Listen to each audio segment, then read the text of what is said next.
Right, time for our next allotment update, and where better to start than the spring bank, which is just sort of halfway. We've lost already some of the sort of little bell type things down there. You can see the old daffodils have gone, but our double daffodils here, you see, there's a couple that are sprouting, and if I could just draw your attention to, oh, where are we? That is a gladioli, but that's also very pretty. I remember planting that as a wildflower.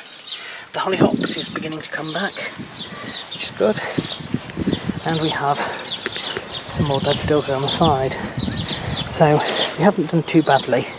The white saxifrage is looking a bit stringy here, but at least it's flowering. A lot of spare wood, which we're going to use for the legume bed, and this is the shed that was donated to us last year.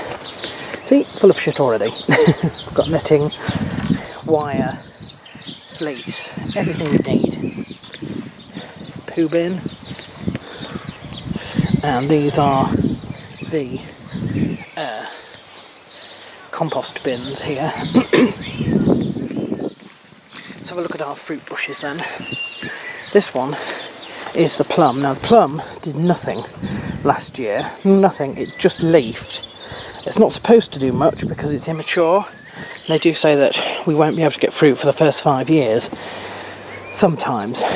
This year it has actually flowered, so maybe we'll get something, but looking on the fact that they're not very well, sort of, I suspect it will just flower, die, and then leaf. This is the cherry. The cherry is already budding, you can see, and the cherry is immature as well, but produced us a harvest last year. So I'm expecting this one to do quite well this year. Maybe a third of all these buds will actually produce something that we can eat. It's very heavy with the buds, flowers, very heavy, and all cherries are. The flowering cherries will be flowering right now, full bloom, pinks right now, but this is a sour cherry, which is basically an eating cherry, so not yet. Now, this is my little canopy that I made for my currants to protect them from the fleece. It's using the green poles that we had from the nursery beds when we first moved in, and the good thing about this is that you can raise this up as the bushes grow, so we can leave this up all year, at least until the bushes are this high. It protects them from frost, it's full over, it's a one sort of thing rather than having to mess around with gaps and stuff, but it can also leave it open because they do actually need pollinating, and the flowers are here. You can actually see the stig already formed. Flowers, they look horrendous, they're not attractive at all, but they're easily burnt by frost and harsh winds. This, you can see, protects them, and you can see loads of stigs with loads of flowers, but it still allows them to be fertilised. The one thing I am worried about with this is this. I don't know what that is. That's some sort of, looks like some sort of damage or fungal infection. Might just nip this whole bud off, because that looks like some sort of disease. It's not anywhere else that I can see yet, so I'll check that out shortly. The black currants are far more pretty in their flowers. Again though, like all sort of curranty things, they're not very, there isn't much to them, you know, and they're easily sort of burnt off. So this should protect them a little bit. If we look at our apple tree, and we've got the lovely pink buds there. It's already leafed several times, so we're hoping for a good. These ones down here, I mean, that one's open already. So let's head back, and what have we got? Gooseberries. Now believe it or not, these gooseberries are on their last, they're trying our patience because they don't produce very well. We do in fact have quite a number of flowers. In fact, one is being visited by some sort of honeybee down there as we speak. Can you see him? So I'm hoping that this will produce quite a bit, because if it doesn't, we may have to get rid of them. The old red currant that was by the under the great white currant is not doing too badly either. You can see plenty of sticks. Nothing's burnt off just yet. We're going for a different tack with the strawberries, in that we're trying to, you already know about the fallow bed from last year. We're digging up a bed each year and using the runners to plant in, so that we, over a 4-year period, we have different strawberry plants. But we're also trying to make it easier to harvest with these, like walkways with bark. I have a feeling that the strawberries, as they grow, they will just grow over it, and I think by the time we come to harvest we won't even be able to see anything but a field of green, but that's just me. And they are starting already. If we go over here, what do we have? Oh, the first flower. Pear tree at a wonk has just about finished flowering. Whether these turn into pears or not is up for debate. It's a couple of years, maybe they will, probably they won't. This has flowered every year since we got it, and we've had no fruit yet. But you can see maybe the tiny little swelling behind there. Will that be a pear, or will it just snap off with the wind or whatever?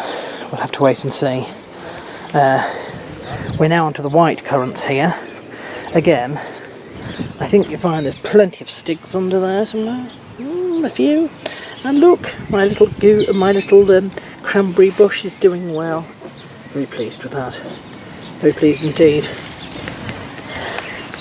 I still need to find a pyramid for this, which is my thornless bramble.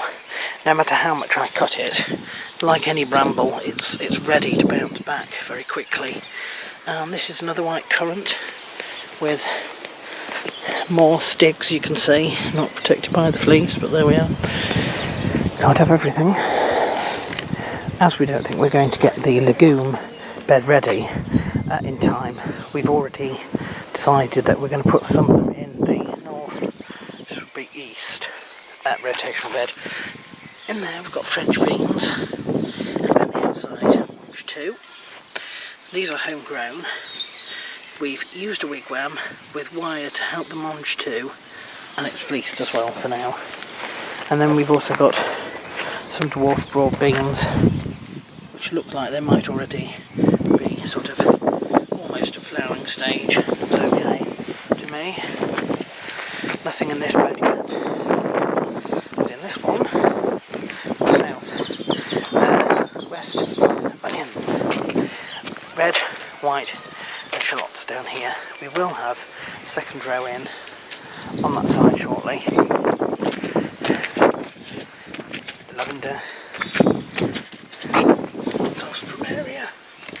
Nothing from the dahlia yet. So I found a corner for the artichokes that I've replanted from last year. This one has taken well. Those 2 need a little bit of encouragement, but they should bounce back.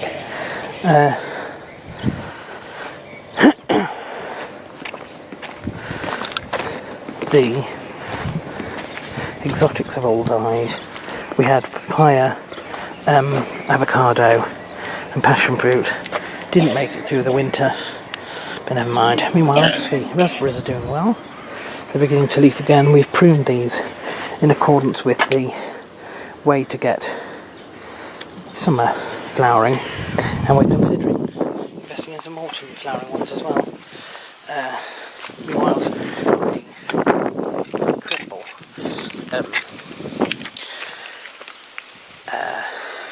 rhubarb, and you can see the thick stems already down there.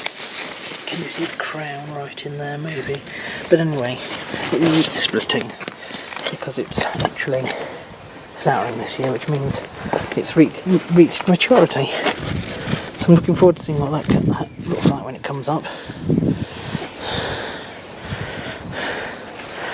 Rest of the herb garden looks okay. Flowers on our rosemary.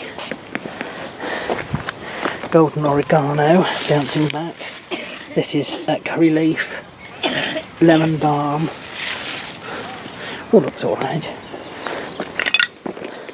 The only other thing to mention is this, where I've planted already the first set of spring onions. They're going to be red.